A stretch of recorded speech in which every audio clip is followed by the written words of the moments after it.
Let's face it, sometimes practicing Hanon can be a little bit boring. It's repetitive, it just goes up and down the keyboard, and you've got 60 of these exercises that are all variants of the same thing. If you are one of those people who finds Hanon a little bit boring to practice, I have great news for you, because today I'm going to show you 4 creative ways to practice Hanon that will keep it fresh and engaging and help you develop your piano skills along the way. I'm going to demonstrate each of these 4 practice methods for you today. So let's get started. The first creative way you can practice this is to practice it transposed. These exercises are in C major, which relies on this scale, which has no sharps or flats. All of these exercises are in C. So you can make a little bit more challenge for yourself by transposing it into different keys. For example, D major.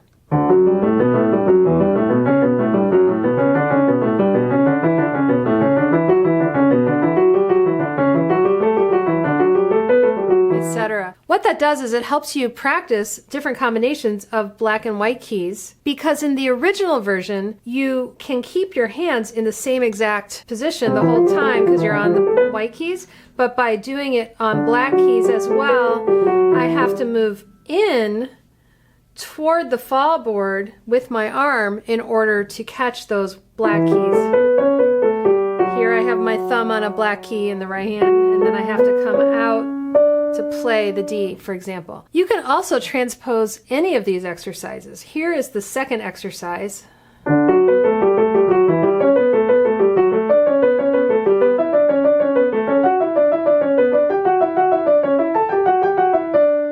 And then coming down, etc., etc. You can also practice it on very challenging keys like F sharp major. Here it is in F sharp.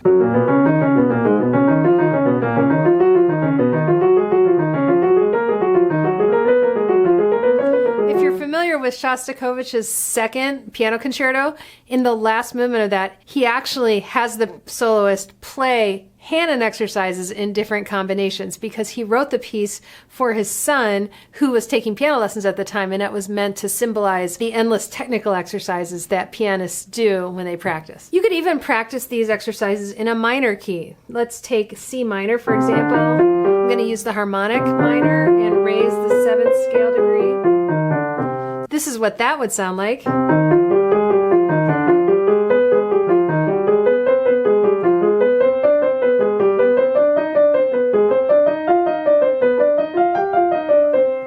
There are a lot of possibilities once you start to transpose these exercises. The second practice method I want to show you for the Hanon exercises involves varying the dynamics. Once you start getting into changing around the dynamics, there are a lot of really good options for practicing. First of all, the figure itself on the first exercise goes up and down, so you can practice shaping to the higher note.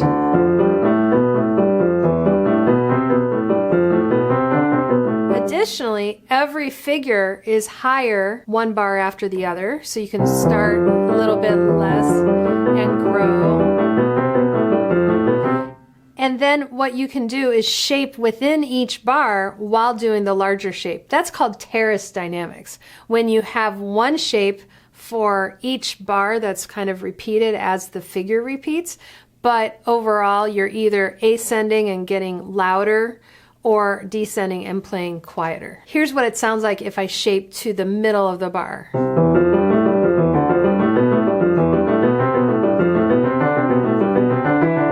Okay, so then another option you have is you could do the opposite, because after all, the downbeat tends to be the strongest beat in the measure, so we maybe play strong and come away. So you practice going against the contour of the line. And you can also practice starting really loud and getting quieter as you go up. It's a way of really practicing crescendos, it's a way of practicing shaping, and it's a way of getting familiar with terrace dynamics. Now I'm going to show you what that would be like for something that has a bit more contour. In the second exercise, we start on a low note, and then we skip up to the third note, and then we fall, and then we go. So there are a lot of ways to shape it, but what I'm going to try right now is I'm going to feel it growing, reaching up to the third note, reach up there, and then it falls, and it goes back up, and then I want to grow into the next downbeat.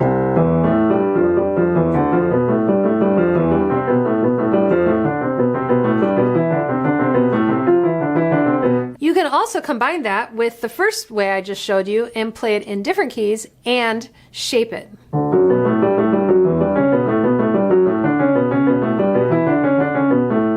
So you can get very creative with how you practice shaping and dynamics. Another thing I could do is I could play the left hand forte and the right hand piano. So that sounds like this.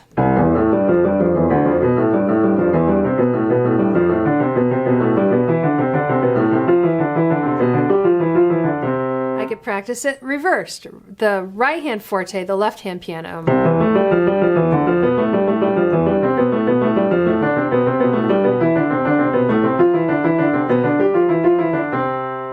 Or I could even make it more challenging and I could alternate measures. The first measure, right hand is stronger.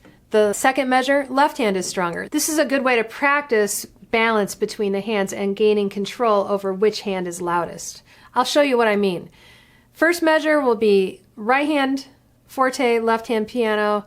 The second measure will be left hand forte, right hand piano, and so forth. So right hand strong, left hand strong, right hand, left hand, right hand, left hand, right hand. It takes a lot of concentration to do that. There are so many ways to practice dynamics and shaping. You can get very creative as you work on these exercises. The third creative way of practicing these Hanon exercises that I want to show you involves varying the articulation. Students tend to play these exercises all basically legato. You can practice it all staccato, for example.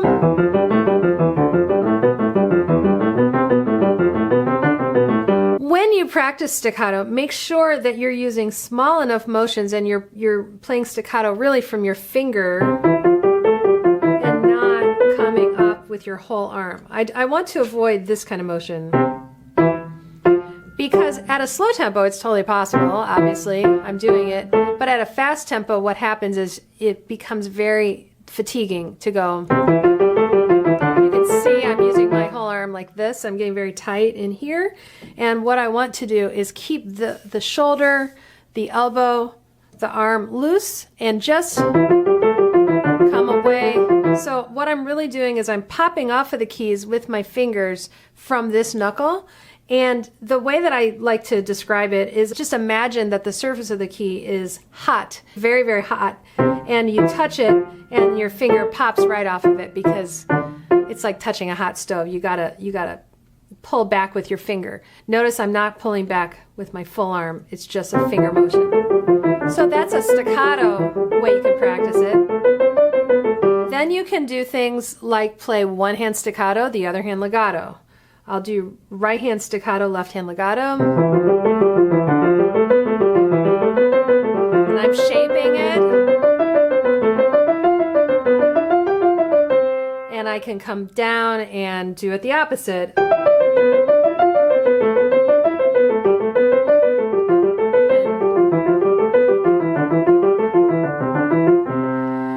Another thing you can do is you can practice different combinations of short and slurred notes. Let me look at the second exercise because it's slightly more interesting contour.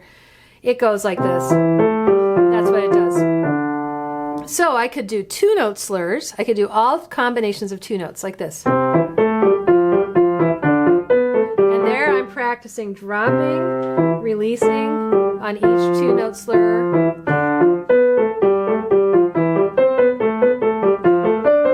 You can do that in combination with the shaping as well. So it's not just, that's not very shaped, but if I feel it and hear it going up and down, that's one way to do it. Another thing I could do is slur three notes and then play one short like this.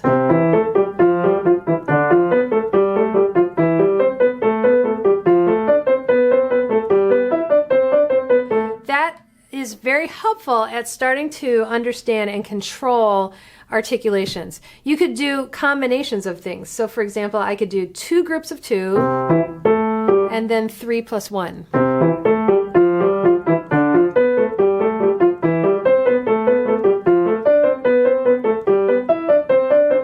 Etc. This kind of practice is especially helpful for Baroque and classical era music because in those 2 styles especially, articulation tends to be extremely important, and having control over how each hand is playing articulation is very important.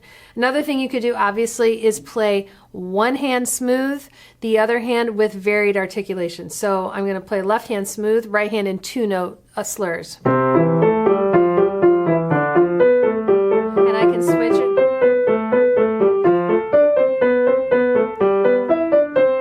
And I'm switching it up as I go.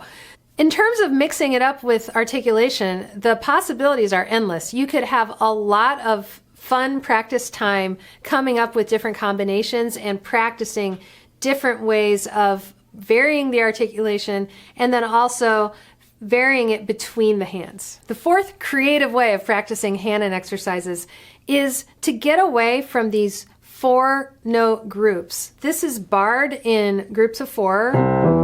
1, 2, 3, 4. It's 16th notes. It's in 2/4. So we tend to play it emphasize, emphasize with those groups of 4. So if we really feel it, 1, 2, 3, 4, 1, 2, 3, 4. But you can also practice it in 5s. 1, 2, 3, 4, 5, 1, 2, 3, 4, 5, 1, 2, 3, 4, 5, 1, 2, 3, 4, 5, 1, 2, 3, 4, 5, 1, 2, 3, 4, 5, etc. Now, why would you do that? You probably are asking, like, what's the point of not doing it in groups of 4? First of all, it's different and it's challenging, and anything that's different and a challenge can help you improve your abilities and skills at the piano.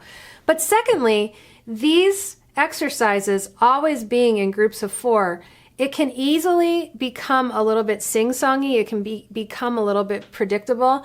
And with these emphases kind of like,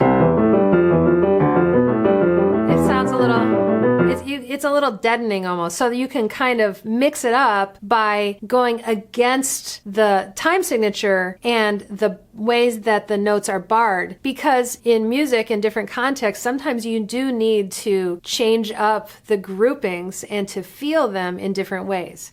And so that would be a new challenge for you. Now you can combine all 4 of these things as you practice. For example, I could play number 2 in F sharp major, and I could do the left hand staccato and the right hand legato and shaping as I go. This is how that would sound.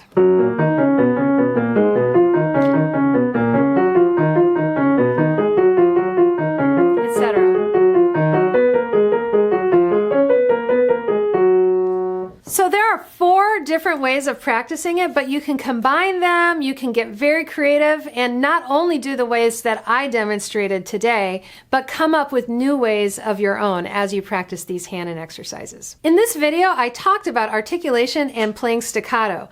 I didn't get a chance to talk at length about legato, but I did make an entire video, which is a deep dive on how to play legato at the piano. And you can watch it by clicking right up there in the corner. So go ahead and click right up there to continue. If you enjoyed this video, please remember to like it and subscribe to my channel. That does help me reach more viewers. Thank you so much for watching. I'll see you in the next video. Have fun with your Hanon practice and happy practicing.